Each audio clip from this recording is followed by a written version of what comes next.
So, hello mga ka-Darcy. Kakauwi lang namin galing sa school. Go. Siyempre, ang una namin ginagawa is nagtatanggal ng damit. Go. Sobrang daming lectures. Pero hindi ako nagre-reklamo. Baka sabihin nila nagre-reklamo ako dahil maraming lecture. Ganun. Hindi. Siyempre, parte na yun ng pagiging estudyante. Nag-i-start ng umulan. Hindi pa ako nakapaglaban ng uniform namin. Ayan mga ka-Darcy, malapit ng umulan. Ayan. Ayan, pumapatik, umaambon-ambon na. Sobrang dilem. Ayan, sobrang dilems. So, go. Isa sa pinakamagandang gawin kapag umuulan is syempre magkape. Magkakape tayo. Mag-iinit. Oo. Mag-iinit muna ako ng tubig mainit. Go. At dahil wala kaming thermos mga ka-Darcy, sa heater na lang palagi. Kahit na medyo mahal yung kuryente. So, so far guys, ngayon, dati, nung wala kaming heater, yung bill lang namin ng kuryente is hindi umabot ng 100 pesos, ganyan. Basta, hindi umabot palagi ng 100 pesos. Nung nagka-heater kami guys, one month na bills namin is umabot to 700. Grabe naman yan, oy.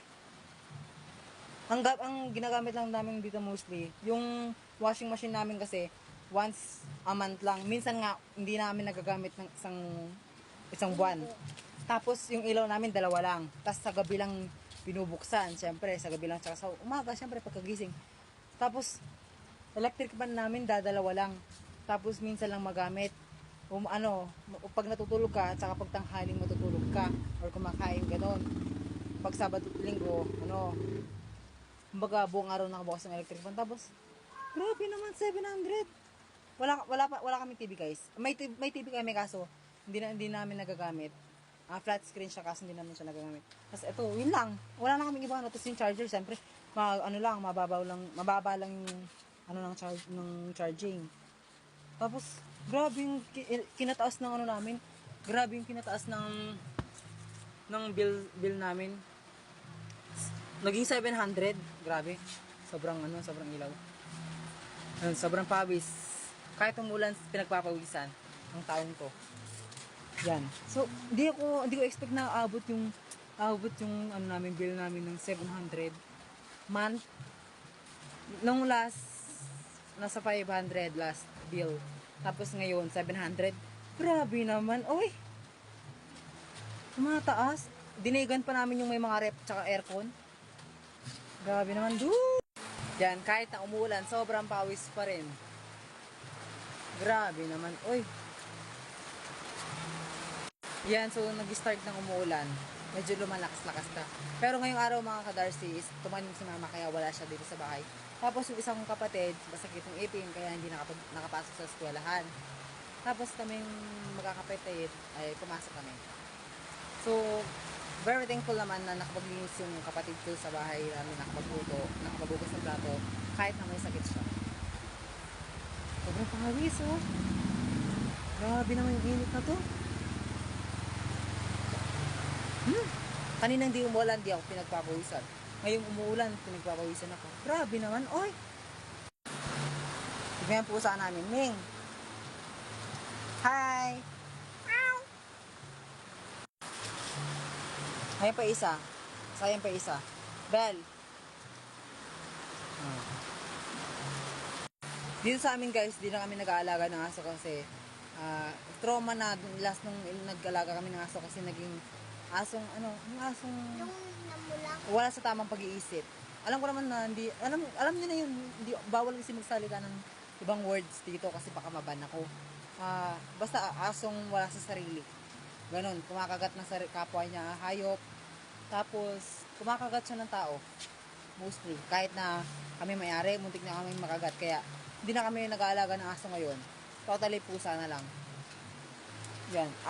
We have 3 kittens at saka 4 cats. Yun talaga yung alaga namin ngayon. Dati may mga aso, ngayon wala na kasi hindi na kami nag-aalaga ng aso. nila kasi trauma na. Baka makaperwisyo pa kami. Lalo na't walang pera, ganun. Yan, ganyan yung itsura ng labas ng bahay namin. Umuulan. Bella, pumasok. Umuulan. Ayan guys, kakauwi lang namin. Tapos di pa ako makapaglaban ng damit namin. Kasi umuulan sa labas. Hindi ako makapaglaba. Ayan yung kapatid ko, nag-aaral siya ng yelo. Kasi nga, sobrang alinsangan kahit na umuulan. Uy, go! Bell! Sayaw ka muna. For the people to say when they... Kapatid ko.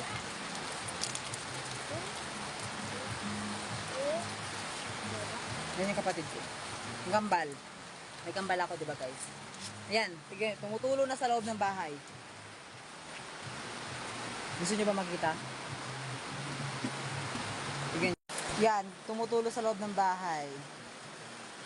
Yan. Yan yung isang dahilan kung bakit ayaw namin ng umuulan. Hindi naman sa ayaw, kumbaga kasi sa loob ng bahay namin. Sa loob ng bahay namin guys is pumapasok yung tubig. Tumutulo. Yan. Kasakaling nga maging successful ako dito sa aking pag-vlog.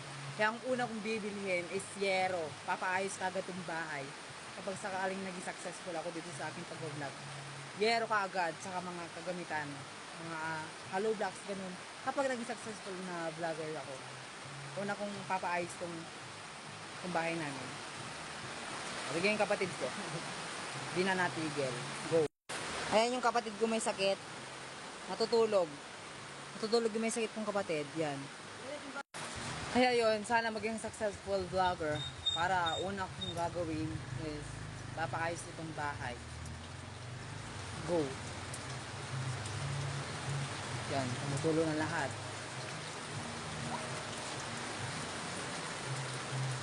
Ano? Nakikita nyo guys, yan. Yan, sa kusina yan. Sa kusina yan guys. Kasi naman yung tinutulungan namin. Ayan guys, yan sa kusina. Tumutulo. Buti na nga lang dito sa loob ng kwarto hindi. Yung sa loob lang ng kwarto namin ang safe place namin kapag umuulan. Yan naman ang aking kapatid. Yan.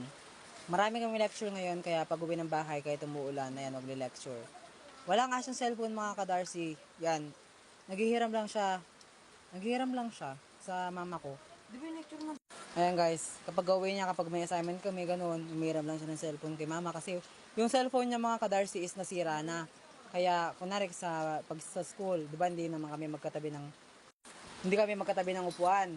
So kapag may assignment kami na need ng cellphone, hindi siya makakagawa. Baka dito na siya nakagawa sa may bahay. Yan, pag uwi niya sa bahay, doon niya gagawin.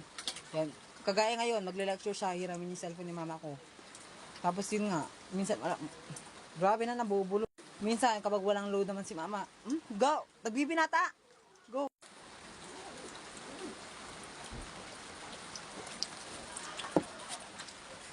So yun, tutuloy ko na. Yan, minsan kapag walang load si mama, yung nagpipiso, ayupay si Randel. Para yun, para makagamit. Yan, lalo na, di ba may jowa siya. Hindi niya na na-update kasi wala nga siyang cellphone na sira. Yan. Okay lang, kahit mas maputi siya sa akin. Pogi naman ako, di ba guys? Maputi lang siya, pero ako mas pogi. Di ba guys? Kaya yun. Siguro pagkatapos na lang namin mag-grade 12, doon na siya mag-ipon-ipon para makabili ng sarili niyang cellphone. Kasi ngayon, hindi pa siya makakabili kasi nga, di ba, magastos. Oh. Tago-tago ka pa dyan, kapatid. Oh, ayan. Gagawa na siya ng assignment. Yan mga ka-Darcy. Yan yung cellphone ni mama ko. Yan yung inihiram niya. Yun muna yung ginagamit niya pansamantala. Dito sa bahay namin guys, 3 lang yung cellphone namin. Itong cellphone ko, cellphone ni mama ko, tsaka cellphone ng kuya ko. Yung kuya ko naman, syempre, kailangan niya rin yun. Tapos, yung iba ko pa mga kapatid, wala cellphone, hiniram lang yung kay mama. Yung sa akin kasi guys, hindi siya pwedeng hiramin kasi ginagamit ko sa pag-vlog, sa pag-edit. Tapos, marami pa, syempre, sa assignment, ganun. Ginagamit siya kuya. Ginagamit ko siya kaya, para sa akin lang itong cellphone na to. Ganun. Pero minsan naman pinapairam ko kapag wala akong ginagawa. Lalo na pag nakapag-upload na ako, ganun. Bago matapos ang video na to guys, huwag mong kalimutang i-follow at i-like at i-share tong aking video. Yun lang at huwag mong kalimutang mag-iwan ng comment. Magbabasa ako guys. Don't forget to follow. Bye!